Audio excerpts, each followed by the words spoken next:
Into this game. Let's go ahead and do it. Up here in the top right in the red is San, Protoss player.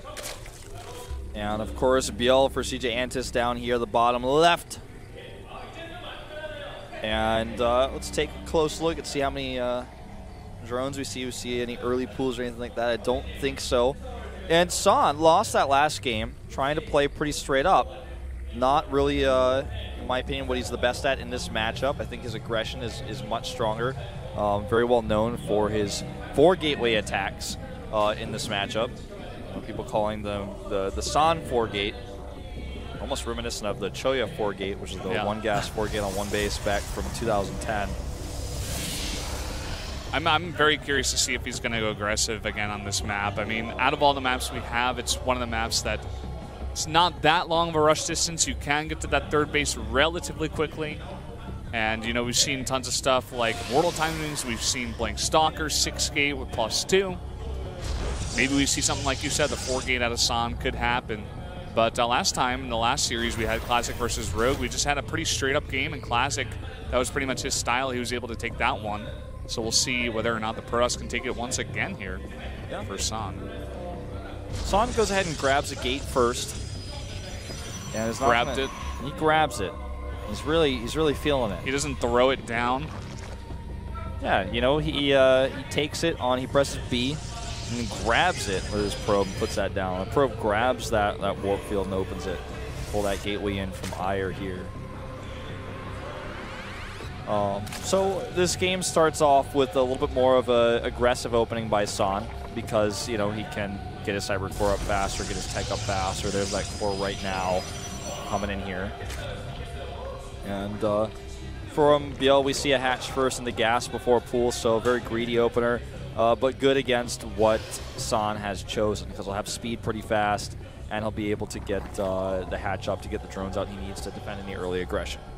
Yep, and I'm sure ByuL, he's studied a lot of San's games. I mean, if he's watched WCSCU, if he's been paying attention to this guy at all, he knows he likes to be a bit aggressive, so especially after that first game going down like that with that Immortal timing and the early Sensory drop, he's going to be prepared for any type of aggression that San wants to throw out to him this time as well. San's going to put down his Nexus now. Throw it down, you could say. Yeah, he throws this one down. He's not grabbing it. Yeah.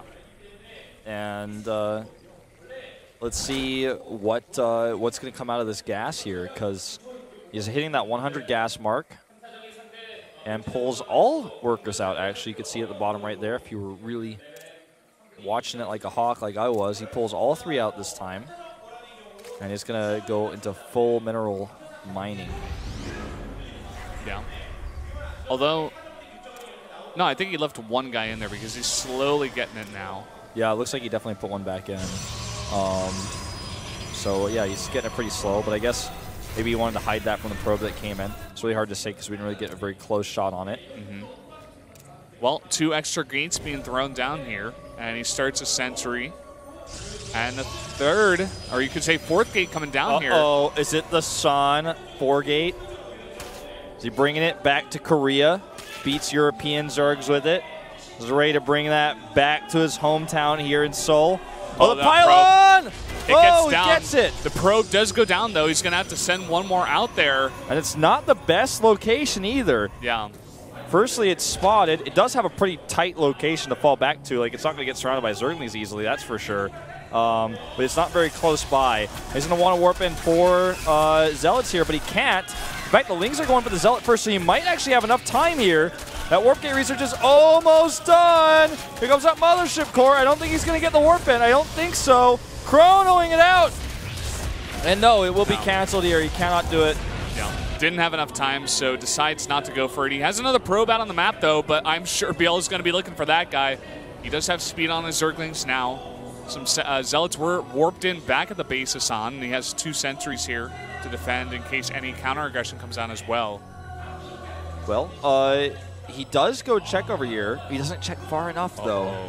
And that's a really smart placement there by San, because that placement behind the golden mineral patches, that's a wolf pylon placement right there, man. That's like when I used to 4-gate on Zelnod Caverns, man. That's like where you put it, right behind those gold minerals. So it's so hard to kill and surround the Pylon or the Zealots. And it's just pure Lings coming out versus just pure Zealots. We've seen this before, guys. This is what San is really good at. His control, his micro, and his decision-making on when to switch to Stalkers, if at all, is really solid in this type of situation. Very nicely done here by ByuL. He's going to take out that more forward Pylon. So San having to retreat back to that other one over there to the top, or rather all the way to the right. Like you said, a ton of Zealots barreling down towards that third base. But look at this, ByuL coming down the other pathway. He's going to try to take out that Pylon. Yeah, it's going to cost him his hatchery, though. Okay, good decision here. Send just a few Lings over to the Pylon. Send everything else back home to defend. But he's going to use that hatchery against the Zerglings here, minimizing the surface area they can actually work with. Every time the Lings pull back, he's going to hit that hatchery. 2 Queens alone is not going to be enough here. Now, ideally, he would like to kill the hatchery and recall, take as many Zerglings with him as he can, but those Queens are making this a difficult reality here. Oh my god, so many Zerglings trying to get the surround, and he's forced to recall here. Just not enough Zealots here, not able to do enough damage. But he does force out a ton of Lings here, and ByuL right now is on 30 drones, down to 29 even now, making that extractor off of 3 bases, but he is going to have a ton of larvae. Oh, does not see that robotics. That is pretty huge. He's just barely out. Oh, well, wow, that was yeah, that was a nosy Zergling. That was none of his business, actually. Doesn't he know better than to peek in his neighbor's door? But okay, now he has to react, and he can't just make units, because if he does that, then he's going to get overwhelmed by the probe count that San has, plus the Immortals. He has to drone up a little bit more, maybe even go up to like 52 to 55 if he can, and then make a bunch of units. He's got Lings here. He's got like 50 Lings. Well, there's so much Zealot support here, and getting on top of those Immortals with this Ling count, even though it's so large, it's going to be so difficult with force fields, and all the Zealots he's got is like a meat shield up there at the front. Yeah. He's going to need some kind of perfects around with this. Nice try at trying to pick off some of these Zerglings, but only gets about 3 there. And, of course, those Immortals were spotted, and a War Prism is on the way. This push is coming down right now. There is no forward Pylon with this, but he is going to have that War Prism that's going to be so key to keeping this push on the go right now. But I'm glad that you mentioned the forward Pylon, because without that, you know, he can't use the Warp Prism to pick up his Immortals if he wants to have it in phase mode. He's going to have to switch between phase mode and transport mode, you know, repeatedly in order to micro with that. So probably going to, you know, lose out one or the other.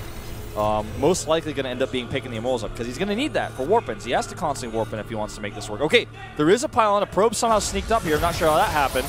But, oh that's why he goes for those force fields. Yeah, very nicely done. Picks off a lot of Zerglings here. Going to make this defense a lot weaker. There are only 2 Spine Crawlers getting up right now, and they're not in the right position. They're at the front of that natural. He's going to go straight for that third base, though, is San. All right, the Immortals in a really good spot here. They're up at the front where they can do damage, and with this many Zealots and Sentries to force field, doesn't really matter how close they are at the front. Look at this wall here, plus the Time Warp. His Immortals not even losing all their shields here, doing devastating damage to anything they fire upon, and that Spine Crawler at the back looking puny. Now that he's got these Zealots at the front here to tank the Zergling fire, those Immortals can just keep doing their damage, and all he wants to warp in now is basically pure Stalker every time he can afford it. Yeah, such good army control here out of San. Just keeping it in a hold position while he can. Warping him some more sentries and a couple of stalkers as well. But a lot of roaches coming in here, getting a decent concave. Will it be enough, though? That is the question. He does push forward with that Spine Crawler as well. The Immortal is pretty safe, though, in the middle, though, getting really nice protection this entire time. Yeah, these Stalkers and Immortals just doing so well. That Spine Crawler's running away. He roots it, man. He's got that Spine Crawler over there, root for root, man, at the back there. And he's actually trying to tank a little bit here. But this Protoss army is still solid. The problem is he can't lift those Immortals, and I think he will actually hold this off. If he lift the Immortals, he cannot actually go for any additional Warpins, or at least he can't move. And that's going to be it, man. Root Gaming wins this game, as far as I'm concerned. Spine Crawlers over there. What happened with that? He actually got those up. I don't even think that was intentional. But let's look at the numbers here. He did lose a lot more drones than I thought. He's actually down all the way to 40, and he might even try to snipe this hatch. It's going to be a tall order. Yeah, I don't think that's going to happen, but nice try to him. He's trying to somehow get over there with those 2 Immortals. It is incredibly low, that third hatchery, so could possibly fall to another attack if San decides to go for it. But, I mean, ByuL is pretty much Set here, he's pretty safe. I mean, he did lose a lot of drones, but...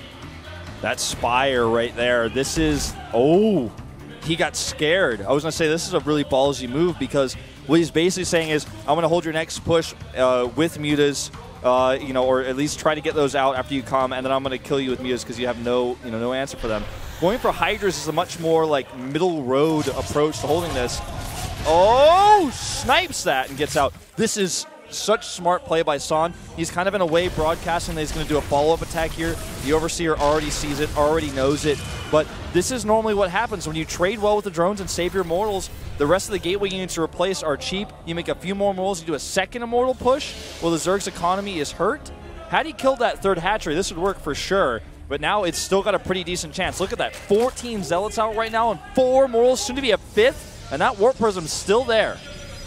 ByuL, I like what he's doing here. He's trying to buy some time. He's trying to go for counterattacks as the entire Protoss army moves out on the map. There's nothing here to defend. It is blocked off, but this is a lot of roaches. Going to start breaking at those pylons. Going to start supply blocking even possibly here. Yeah, he needs to get that force field. Such an important force field. It's going to buy some time. And now here we go. There are a few Hydralisks on the map. They don't have range yet, but still, that extra firepower is so important. This is all about control and zoning here. Great force fields on the left side, also blocking those Hydras at the back as best as he can. The Immortals need to get in there, though, and do that damage. They're starting to, but again, behind those force fields, the Zealot's taking a ton of shots. He has to be perfect with this control here. And it looks like the roaches from earlier have actually come home. They're back for vengeance here. They're actually going to be able to kill that forward pylon, which is really important. It means he can't move that warp prism again if he wants those additional warp pins. Hatchery goes down, so does the pylon. He starts stepping back, needs some force fields. Don't know if he has any. There comes some more warp ends. He would use it now if he could, but ByuL's trying to stream through here. Is it just too much Protoss, though? It's incredibly close looking at the supplies, but with that third hatchery going down, I don't know about this man. It's going to be really tough. He needs more production. Look at this. He's picking off Zealots one by one here. Now he wants to remake that hatch. It's going to be almost all of his money going right into that hatchery right now. 15 Hydras on the map. Makes it tough for Son to commit. And consider all the while, what our observer just shows is money is getting pretty tight right now for both players' mains and naturals. The main base of Son almost completely mined out. He needs to make something happen here soon. He needs to make sure that third base does not go up because that would spell disaster for him here in this third game. Yeah, he has to lay the hammer down right now. Our CGs are back. Looks like we're back in business here. You pointed at the screen frantically. I was pretty confused, but there you have it. We got our CGs. Very nice concave here on the top of the ramp. Those force fields not doing much. And the army control out of both these players is just stellar right now. ByuL, he wants to push forward, wants to snipe that Immortal. Isn't quite able to get it, though. It's so low. Does have full shields, though. What a crazy game. This is the type of player who is so well versed in aggression, could just keep making this work. Really forcing the Zerg player to an awkward situation where he has to make tough choices. That Immortal has 31 kills. That is insane, man. I don't want to see the rest of them. All right, Hatch finishes here. He's going to use it as a blocker, though. And look at all the sentries he has here. I mean, how many sentries is that? That's 14 sentries, man. That's a real amount of sentries right there. They're popping off here like bubble wrap right now in this army. But he needs to keep dropping those force fields here as best as he can. All right, 3 force fields here again, just using this exact zoning location here. That queen is being infinity transfused here. What is happening? She's like not even done yet. Live? She's like, I'm gonna transfuse here, I'm gonna get out. One brave Hydra does push forward. Not with the rest of his buddies, but he does go down. But this base is mining, mind you guys. It is mining. The longer this takes, the better the chances are right now for ByuL. And he's got 53 drones. He has good saturation. He just has to survive. Son doesn't want to let him do it. He's pushing forward right now. Tons of sentries, really nice force fields coming in here. 5 Immortals in this entire army fighting right now, and a huge concave coming in, but more force fields coming down. Who's going to win this fight? It's so close once again. It's so close that concave, I don't think it's enough. I think Son has done it. I think it's over now. Way too many Immortals here at the back. They just tank so much damage. And that's going to be it. This base goes down. He's checking for reinforcements, but there are none. The hatchery will fall, and so will all of these Overlords. And Son's going to take a 2-1 lead here, showing that he is definitely a top-tier player. He doesn't live in the best region in the world, but he plays like he does. That he does, man. This aggression is just so hard to stop. ByuL is going to have another answer for him. Maybe it's more aggression like we saw in that second game, but GG comes out. San gets it 2-1 now, up on ByuL. San's home, man. Last time we saw him play in a Korean televised match was at the GSL Global Tournament. And otherwise, he's been playing his WCS life overseas. And, you know, I got to say, most players who go and travel overseas, you know, they want the easier money. They want to go and experience the world. You know, they want to travel. You look at a player like MC, he already won in Korea. He was already a champion twice. And so, you know, he wanted to see the rest of the world. He wanted to go out there, you know. Some of these other players like San was like a mid-tier player in Korea. And he was like, I've got an opportunity overseas.